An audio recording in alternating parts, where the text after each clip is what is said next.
and you just kind of go through every worst case scenario. Like you have this thing in your head that you didn't have 10 minutes ago or earlier that day. And you're faced with all of the things you've never thought about before. You're faced with like, you know, does my husband have all the logins for our financial stuff? If something were to happen to me, what would happen to our property or our assets? Or, you know, 1,000 things run through your head because you aren't prepared. And that's really scary. I'm a dirty girl. I'm a dirty girl.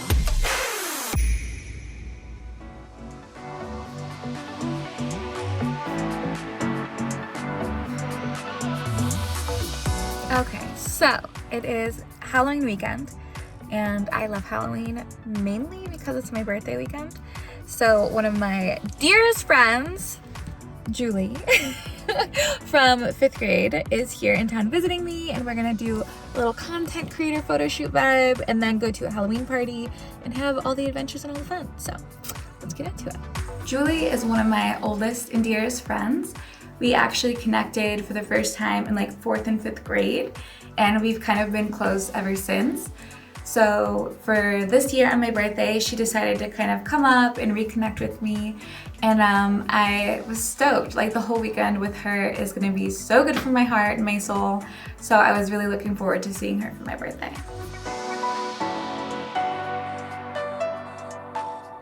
Okay, where are we, Julie? We are at Spirit Halloween. We are going to get a bunch of last minute Halloween stuff for our costume. I don't even know what I'm gonna be yet. It's just a vibe, it's a soiree. Whatever a soiree is. It's time to get creative and sexy. Oof, I like the way she said sexy. So we ended up at Spirit Halloween because although I have like 1,000 costumes that I could have chosen from, which a lot of you have seen on my pages and on my Instagram, they're a little bit too sexy for an event like this. It's like a soiree and it's very like kind of high scale. So I wanted something that was a little bit more appropriate for that event.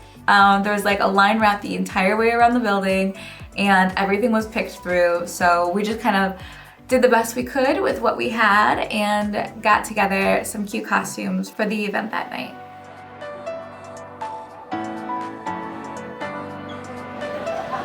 Dude, this is like a feeding frenzy. Is everyone this left? Look at this.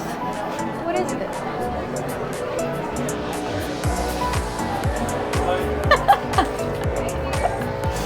So cool. Okay, what are we getting? What are we being? We got rose skull headband and some more skulls. Just skulls. We got vampire teeth. Lots of them. I don't know how that's gonna go with my tooth gem. We will find out. We got the goods. Woo! Oh, that door doesn't open. Okay. I had planned the coolest like makeup get ready with me montage for this episode, but I overate dinner and I was so full and I procrastinated so bad that there was no time to get ready. So I put the look together in like 20 minutes and we're just gonna skip to the part where we're on the way to the event.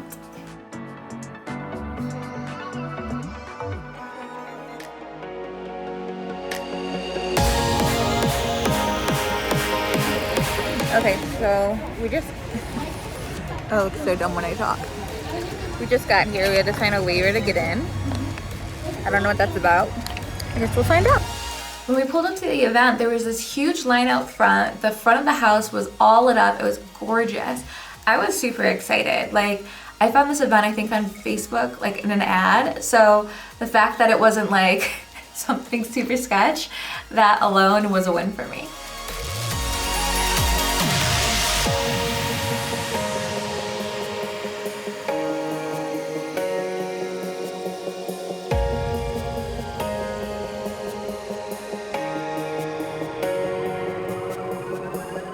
I show up and the first thing I think is, thank God I didn't wear my original costume. Melrose is in a fucking floor-length gown Her other friend is dressed like a flapper, like pure sequins. Everyone is like masquerade ball vibes.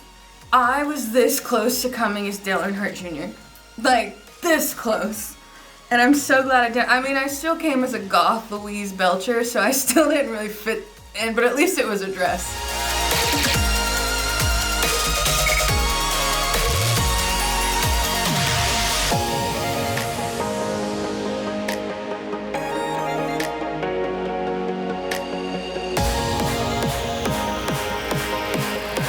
My dead vulture boyfriend will talk to me.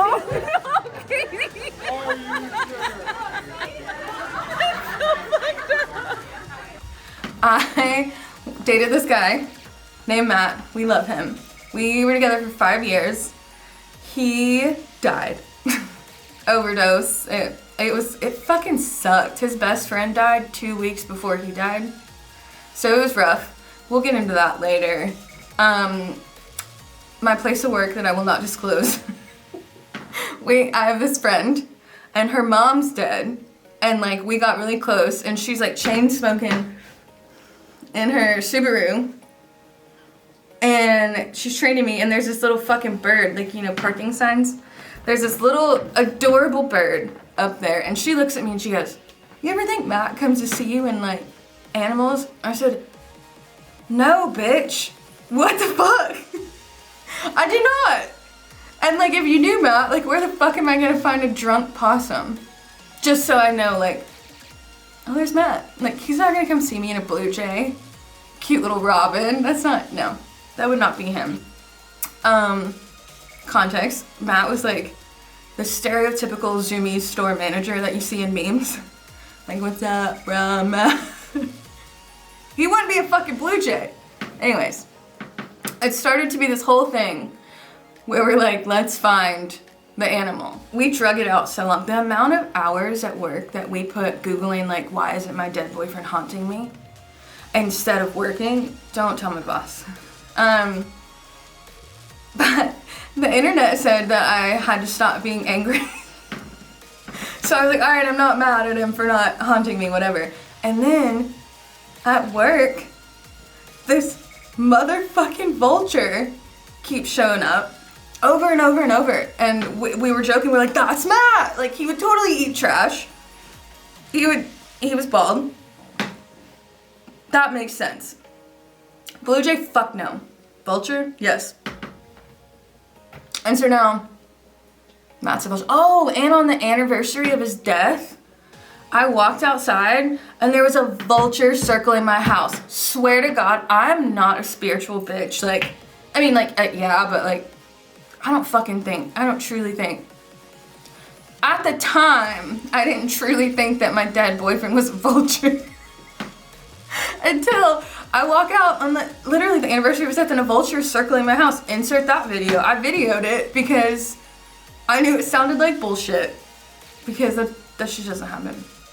So yeah, and now unfortunately I have that story that I tell everyone that'll listen to me. The creature challenge was like this kind of like scavenger hunt setup, I suppose. You kind of went into the basement of the venue and there was a painting, and whatever characteristic or quality stood out about the painting, that was the item you had to find in the room behind the painting. So like the first painting featured teeth, so we had to like locate a tooth. The second one was like worms, so we had to find a worm. So you had to collect all of these items for your team in order to get let out of the basement. So my team got all 5 items under like 10 minutes. We crushed it. You gotta go in the room behind the painting, don't touch the creature. Alright. And we gotta get an item. Where's the item at? Over here. He's pointing at it. Teeth. So look for teeth. We just get a bone. Here's Get a one. bone. Alright, one bone. Good. Oh, is it not eyeballs? It's teeth. Oh, teeth. Oh, Okay, I thought okay. that was trash. I've got 2 extra in case. Just pull it out. Thanks. It's gotta be one of these. A worm. Yeah. Don't. A worm. I got a worm. Oh, you got a worm. Got a worm. I got a tooth. This one's eyeballs. This one's definitely eyeballs. That's fucking cool. Nice. Got an eyeball? Oh, whoa. Get it, Julie, get it. I don't want to go. Okay, this one looks like. What is that? Ribs? What are ribs? These are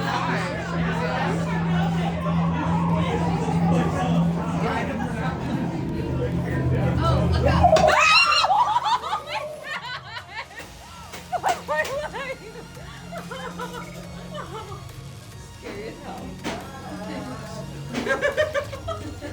Want a rib? This is fucking creepy. Smells like tea too. Oh, this is awful. We got a rib. We got a rib. Alright, got a rib. Hello. Oh, okay. Oh, wow. Oh, wow. Yeah. Big titties. Yeah. Right, there's. He wants you to put your hand in there. You want me to get in there? Yeah, fill him up. Oh yeah. Oh, yeah. Yeah. Oh nice. Rub on. This is. Rub on. Oh. Oh, this You is. never felt nothing like that, I huh? thought I was making. This You don't even want to put your hand out. I should leave it in there. Can we just stay like this all night? What's in there? Oh, it's coming out.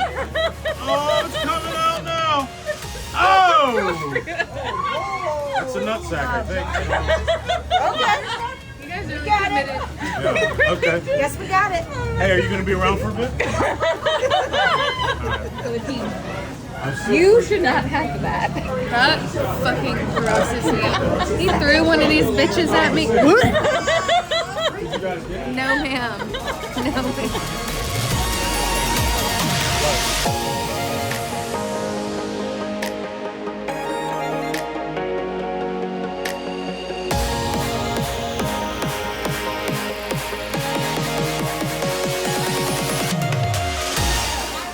Oh, here we go, here we go, here we go. Take it! Yo, he's like struggling with that shit.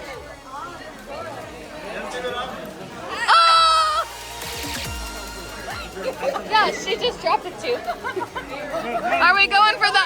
Are you gonna take the other one? I walked away for like 4 minutes. You know what? I No genuinely. one's gonna notice. I want to take it out. We're gonna get paid for this. Wait. Took it out. Wait.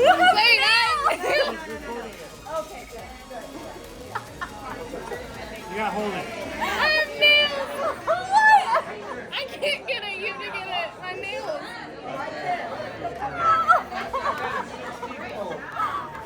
Oh, my real tongue comes out.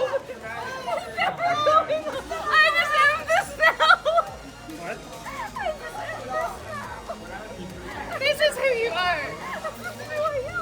You look like that guy. You're perfect, honey. never You're mind. perfect. Yeah, fucking right I am. Yeah, I'm gonna shut my mouth real quick. What guy? Not Keep backing up. the one from Ice Age, but not the stupid one. I got pliers in the car. Yeah, do it. Don't tell me that. Easy. I don't know easy. I'm gonna let him do it. He's like married to you, so like I live in the basement. We don't have a And then dental Minnie can go plan. around. All you do. Fuck. She knows it. I had to get these fangs out of my mouth. When I tell you that I could not talk, more or less drink my cocktail. Like, these teeth were huge in my mouth and I had to put them so far out because I didn't want to put it over my tooth gem in case I ripped it off. So I felt crazy. It was so hard to talk, hard to drink, hard to do anything. So I just needed them out of my mouth. I wanted the last half of the party to just be enjoyable. I was suffering. What did you think? What did you think?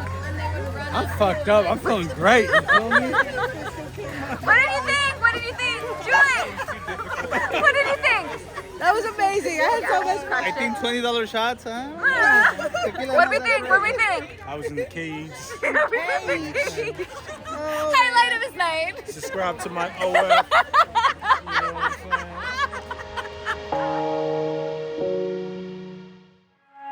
saying? Day 2. How are you feeling? I'm feeling good. Are we hungover? How was last night? Slightly hungover, slight headache, not gonna lie, but it was fun. And much fun. yeah, that was a cool event. And now we're off to breakfast. My nail broke.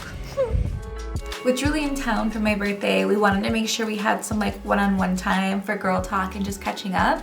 So the day after the event, we organized a little bit of a brunch date just so we can chit chat and have a moment to ourselves. Seeing like Conway and Tawni start to open up on the show, and like Tawni sharing really personal stuff about her kids, and that's like so scary to me to think about that. And she's so brave. And then Conway too, talking about like struggling with addiction and her eating disorders, all of these things. It's like makes me want to be brave and like open up a little bit too. I think that it's really hard for me to open up to people just because I've had a lot of like personal betrayals in my friendships and relationships in my life. I don't necessarily think it's the healthiest. It's something I'm aware of and I'm like actively working to overcome. This episode for me is a huge exercise in openness. I find it very challenging. I'm incredibly uncomfortable, and I'm sure that probably doesn't show on the outside, but there's a reason that I'm doing this interview by myself with my laptop and not with someone else in the room asking me the questions, because I'm uncomfortable. And I'm just a little uncomfortable. And I was just thinking, like, they don't know anything that's been going on with me. Like, they don't know the stuff that happened, like, for example, at the tattoo convention, like, last time we were all together. Like, that's when my mom was in surgery. Yeah. And, like, they had no idea. And, like, I hide that stuff well because I don't like people to know my business. Like, that's not... I like to have my shit to myself. I'm sure a lot of people couldn't tell during the tattoo episode last week when that was being filmed, but that's when my mom was actually in surgery. So although I look calm and like fine on the outside, and that did take a little bit of editing magic too, but I had a lot going on the inside, and that's kind of my nature. I'm really good at processing alone and dealing with things in private. Because I've found, and I don't know if this is the best way to go about things, but if I can keep other people's opinions and emotions and commentary out of the situation for as long as I can, that gives me a chance to listen to my own inner commentary and inner dialogue and process things the way I need to. So I don't know if that hinders or helps in terms of opening up, but I know that I need to give myself the space to deal with my own shit. And doing that alone has been good for me, for the most part. I haven't opened up about my health issues to girls on the show, or many people in general, just because it's uncomfortable for me. It's super uncomfortable. And also I need space to process things by myself, so I do want to give myself that opportunity. But I guess what happened was in May of this year, I went in for a routine dental cleaning. I got new x-rays done. It was a new kind of x-ray called a cone, which actually gets a lot more of your skull in the x-ray. And immediately after those x-rays were taken, they found a mass in my sinus cavity that was huge. And they were very concerned about it. So they actually rushed me from the dentist office straight to an oral surgeon to get a consultation, because they were so concerned about what they'd seen, and it had been so unusual for them to find something like that. What I thought was a regular dental cleaning ended up being me rushed into a surgery center with very little information, and the only thing you think about is, you know, you're in this waiting room for hours because they don't expect you. You weren't supposed to have an appointment there today. And you just kind of go through every worst case scenario. Like, you have this thing in your head that you didn't have 10 minutes ago or earlier that day. And you're faced with all of the things you've never thought about before. You're faced with, like, you know, does my husband have all the logins for our financial stuff? If something were to happen to me, what would happen to our property or our assets? Or, you know, 1,000 things run through your head because you aren't prepared. And that's really scary. But after sitting in the waiting room for a little while, my husband finally made it out, which was a lot more comforting. And then when I finally saw the specialist, they did their exam and kind of just said like, we're gonna monitor this. It's really unusual, but it doesn't have the characteristics of something we need to be immediately concerned about. So we're gonna wait a month, we're gonna get it re-x-rayed, and we're gonna go from there. So between that and then like the thing with the cyst, like when I found out after we went to Miami about the thing in my head, we had a follow-up appointment. It was like maybe 3 weeks ago, I want to say now. Okay. And then it got bigger. Like the second x-ray came back and it got bigger. So I had like a whole meltdown, like privately with Michael and whatever by myself. So I'm like, we don't know what's happening. Like everyone's trying to assure me that it's not a big deal. And I'm just like, well, even if it's nothing, and I'm hoping that's what it is, other people don't seem as worried as they were the first time, so I'm like, okay, and I'm sure it's nothing. Like the doctors are not as worried? Yeah, like they sent me for a referral, so I still have to go to a referral appointment to make sure, but I'm just like, okay, if it's nothing, if they're not rushing me like they did the first time, like I feel a little bit better about it. At my follow-up appointment, we did another x-ray, and the hope was that we would see this mass go down in size and be smaller. Unfortunately, that's not what we found, but it still doesn't have those scary qualities of something they would be incredibly concerned about. So to them, this looks benign. To them, this doesn't look cancerous. To them, we're just gonna monitor it and make sure it doesn't become something to be concerned about. But there's not a day that goes by that I don't think about it.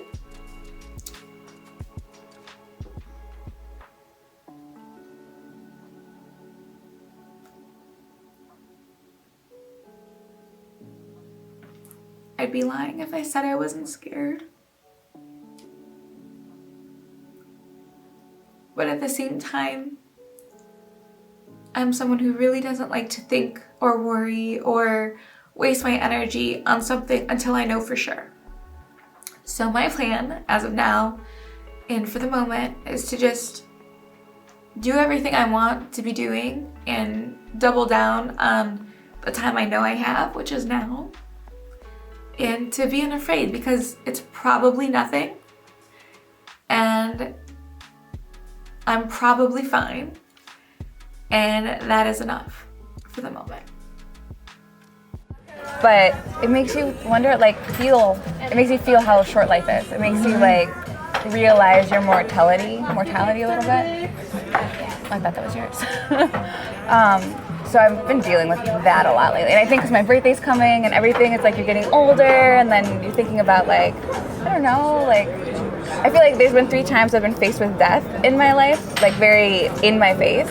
There's been dating the guy that had cancer. Like that was it taught me how to live better, like more aware, like in the moment. And then when my mom had surgery recently, that's super scary for me because that's like, that's your mom. My mom, that's my best friend, like beyond everything else. And then with the cyst, it was like you go from being okay at like a regular dentist appointment to being rushed to oral surgery because they think it's like something terrible. And you just have to realize like, oh, I would take this for granted. Like you wake up every day and you take it for fucking granted. Yeah. It's so crazy. It's so crazy. When I mentioned facing 3 major like death, I guess, events in my lifetime, the way I would break this down is I had dated someone with terminal brain cancer for a while, and I learned a lot from that relationship. I learned really how to be a good partner and how to be present in a relationship and how to just be present in general, but it taught me kind of how to live better, if that makes sense. Like you don't dwell on the small things because they aren't gonna matter in the bigger picture. And I took a lot from that relationship with me into my marriage because I actually met my husband right after. So that relationship taught me a lot about death and how to live. The other 2 times were a lot more recent, with my mom having surgery unexpectedly and then with me in my own personal health scare. It kind of put mortality center stage for me. And while I had learned all of those things in that relationship many years ago, you know, after so much time passes, those lessons, they get blurrier, they get more out of reach. You get accustomed to just the things you go through in daily life and you forget the importance of some of those things you learned. So with my mom having surgery and with me having to face my own health issues, that became, you know, center stage again. She sits down and she's laughing like uncontrollably.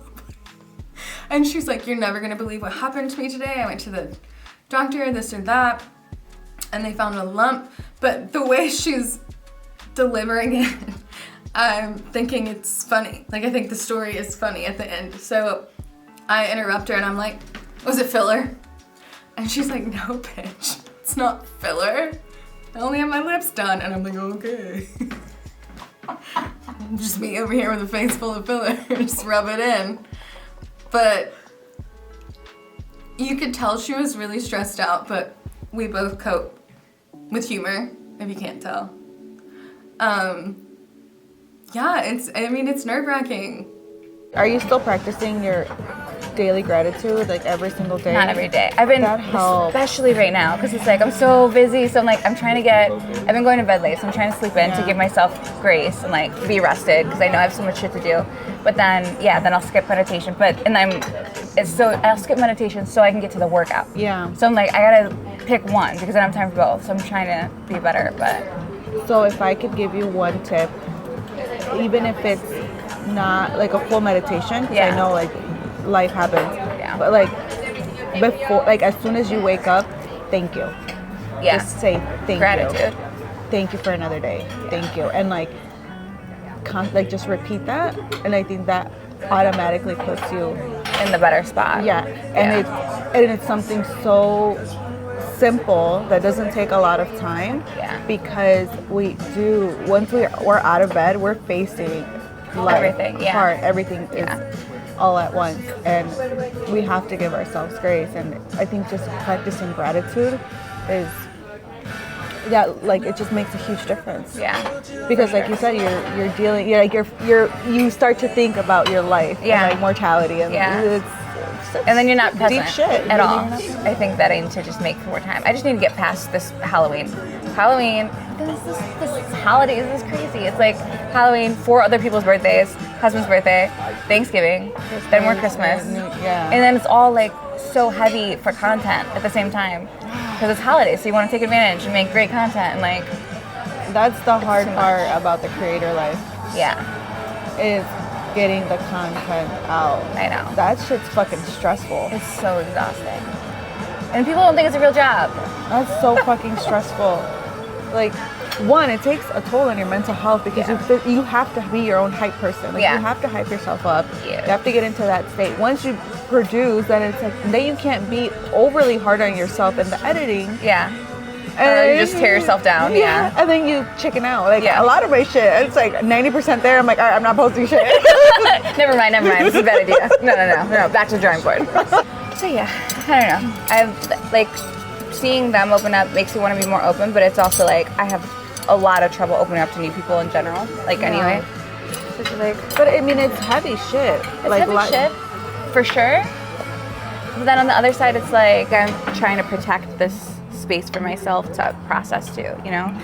Like I don't like to share before I can get a moment to like. You need to process. Yeah, that's.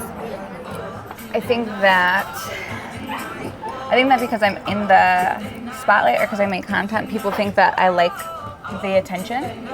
But like I don't like the attention.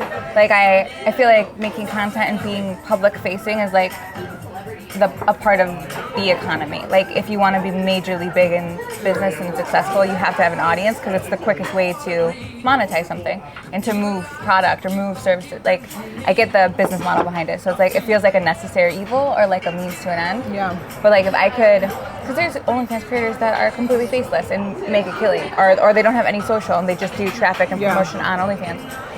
So like I've thought many times if I could do it over, I would do it anonymously because I could have both. Then I could have the success without all of the people knowing who I was, and I get that to stay anonymous.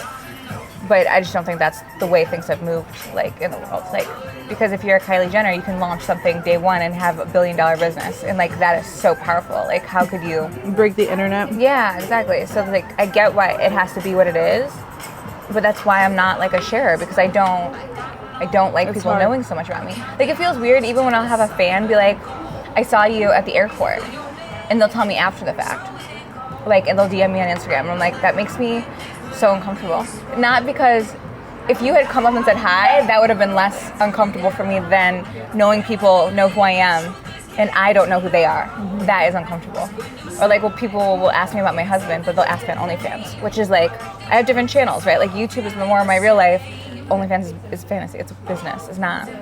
It's a persona. More like it's me, but it's an energetic, happy, fantasy, sexualized version of me. It's not like I'm not at that level at all times, you know.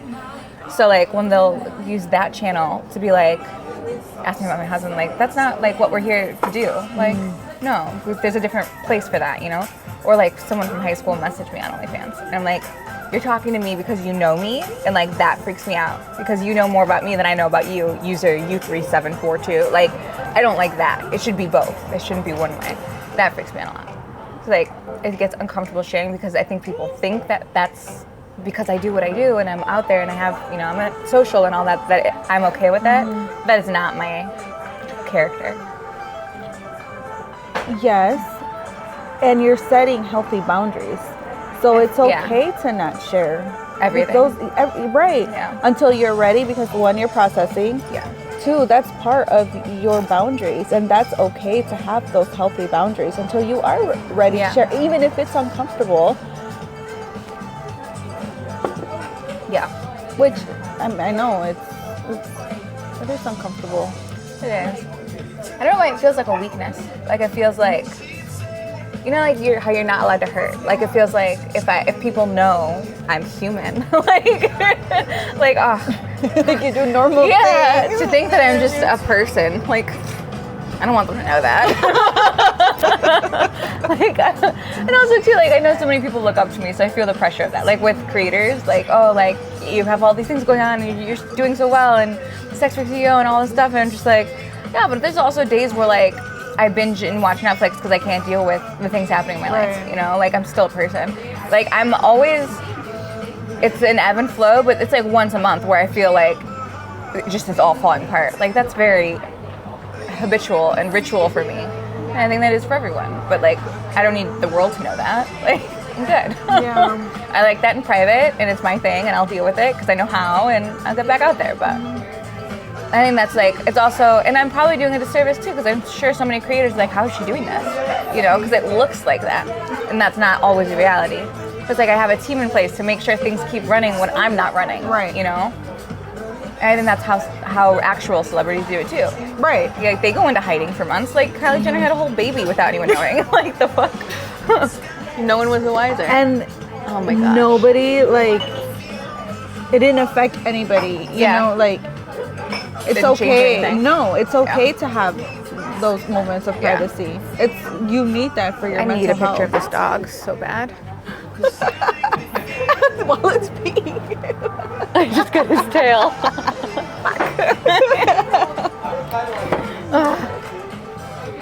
Failure. But yeah. No, am I comfortable with it? No, but I also think so much of being comfortable with things is just doing them. Like, was I comfortable filming my first video? No. It was, looking back at that video, is so cringe. So cringe.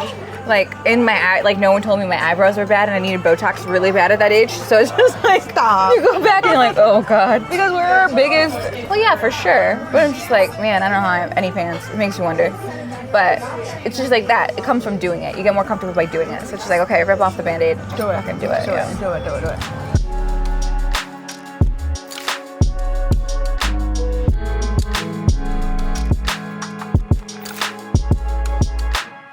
Any advice I have for dealing with loss? Zoloft. But seriously, it was really hard. The loss I went through was like insane. The timing was insane.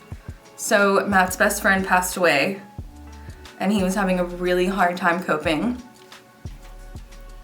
given why he went a little too hard in the paint and someone gave him drugs that were laced with fentanyl.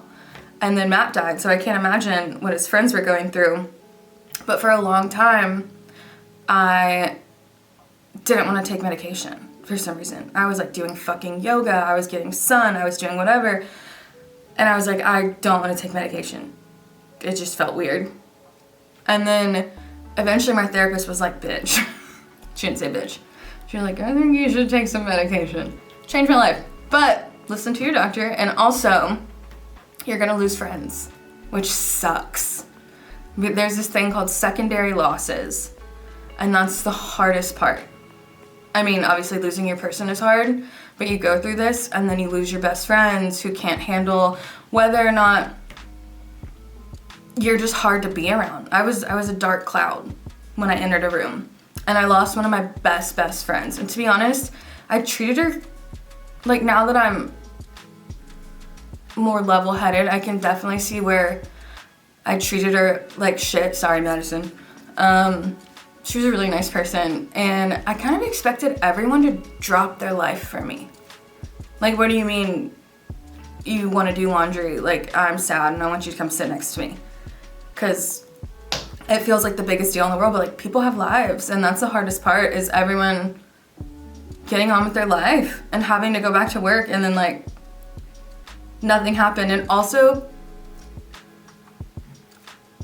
people are gonna walk around you like eggshells, and that sucks too.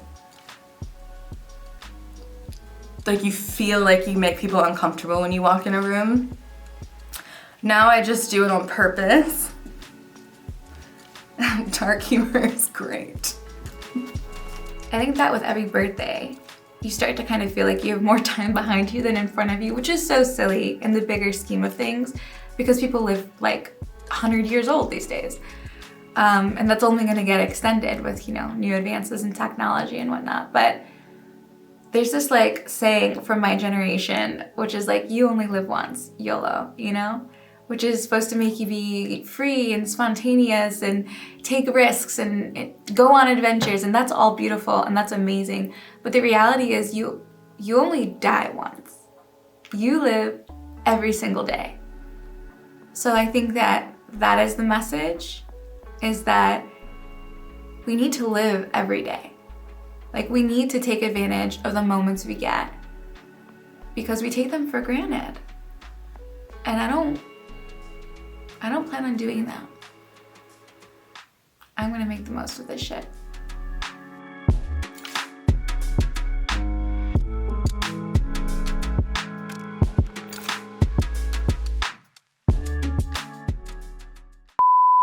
My costume was pretty dope. I'm glad I ended on it. Goth Louise Belcher is, I feel, that's what she would be when she grew up. You can't tell me otherwise. Okay. Also, Tina would have an OnlyFans. You know she would. She's gonna glow up. She would glow up. Jimmy Jr. who? Sorry. We need an all girls picture. I don't have casual friends. You wanna be my best friend? You wanna hear about all the weird shit? You wanna hear about my dead vulture boyfriend? There's none of this. What's the weather? Or like, how's the weather bullshit with me? No. I'm like, tell me your deepest, darkest secret or get out.